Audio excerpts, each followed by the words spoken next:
عرب میں ایک تاجر رہتا تھا۔ وہ ایک کامیاب تاجر تھا۔ ملک ملک گھوم پھر کر تجارت کر کے اس نے دولت بھی خوب کمائی تھی۔ فارغ و بالی اس کے گھر کی کنیز تھی۔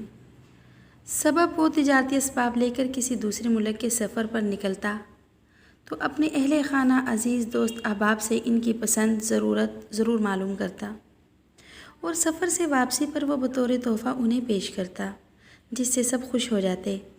ان کے دلوں میں تاجر کے لیے محبت اور احترام کا جذبہ بڑھ جاتا۔ ایک مرتبہ جب وہ اپنے تجارتی سفر سے وطن واپس لوٹا تو اس کے ساتھ ایک خوبصورت طوطا بھی تھا۔ یہ طوطا بہت ذہین تھا اور انسانی بات نہ صرف جلد سمجھ لیتا بلکہ اسے سیکھ بھی لیتا اور بات کا جواب بھی خوب دیتا۔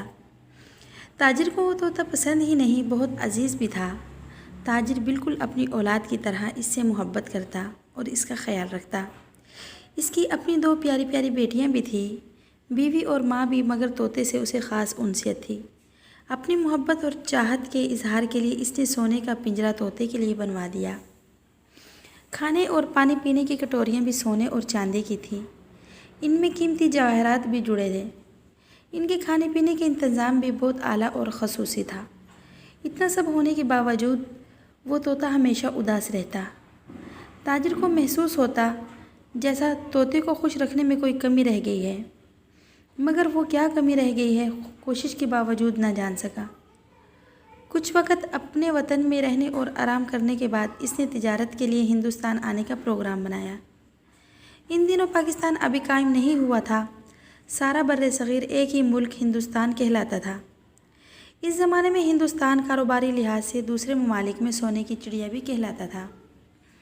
سفر پہ روانگی سے پہلے تاجر نے حسب عادت سب سے ان کی پسند دریافت کی، پھر اپنے طوطے کے پنجرے کے پاس جا کر اس سے بھی سوال کیا، میاں مٹھو، میں تجارت کی غرض سے سفر پر جا رہا ہوں، تمہاری کوئی خواہش ہو تو بتاؤ، میں واپسی پر لیتا آؤں گا۔ طوطا بولا۔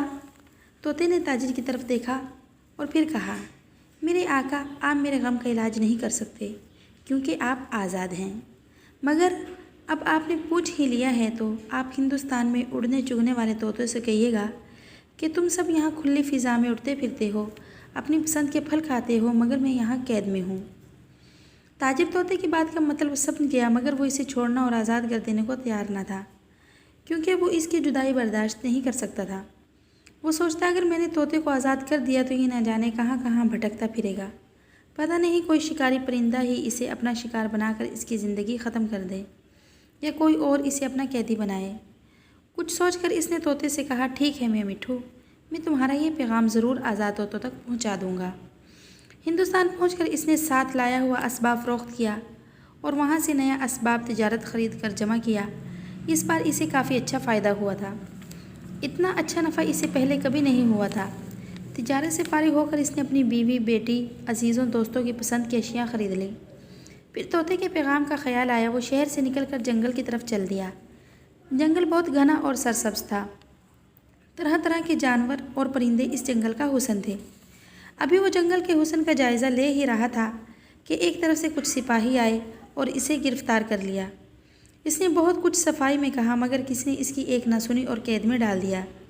سپاہیوں نے اسے خاموش رہنے کی ہدایت کی اور کہا، اگر زیادہ شور مچایا تو اس کی جان لے لی جائے گی۔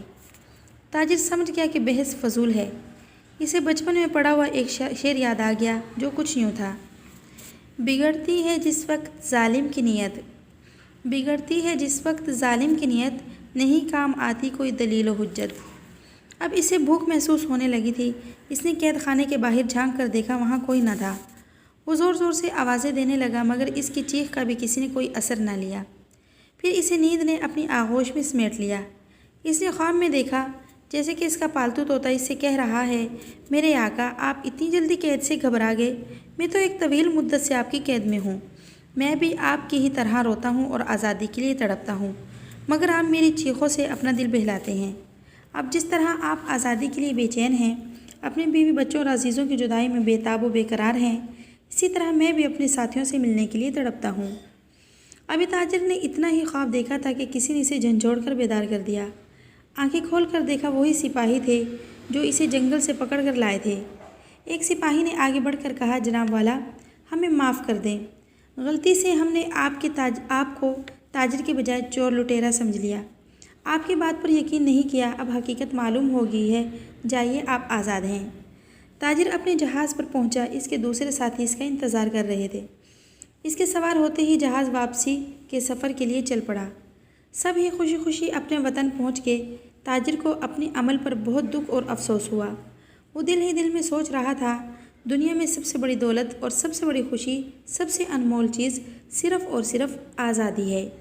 جب وہ گھر پہنچا تو پنجرے کے قریب پہنچ کر طوطے سے کہا، میاں میٹھو، اب تمہیں افسردہ رہنے اور غم کرنے کی ضرورت نہیں، میں تمہیں اس قید سے ہمیشہ ہمیشہ کے لیے آزاد کرتا ہوں۔ اور پھر اس نے پنجرے کا دروازہ کھول کر طوطے کو آزاد کر دیا۔ طوطا پھر سے اڑتے ہوئے تاجر کا شکریہ ادا کیا اور کھلے فضاؤں میں دیکھتے ہی دیکھتے بلند ہو کر نظروں سے اوجھل ہو گیا۔ اب تاجر بہت خوش تھا، کیونکہ آج اس نے ایک پرندے کو آزاد کر کے نیک کام کیا تھا، اور ساتھ ہی اسے یہ بھی معلوم ہو گیا تھا کہ جب تک خود کو چوٹ نہ لگے، آدمی دوسرے کی چوٹ کا احساس نہیں کرتا۔ دیکھیں فرینڈز، آزادی ایک بہت بڑی نعمت ہے۔ اگر آپ کو ویڈیو پسند آئی ہو تو اپنے دوستوں کے ساتھ ضرور شیئر کیجیے۔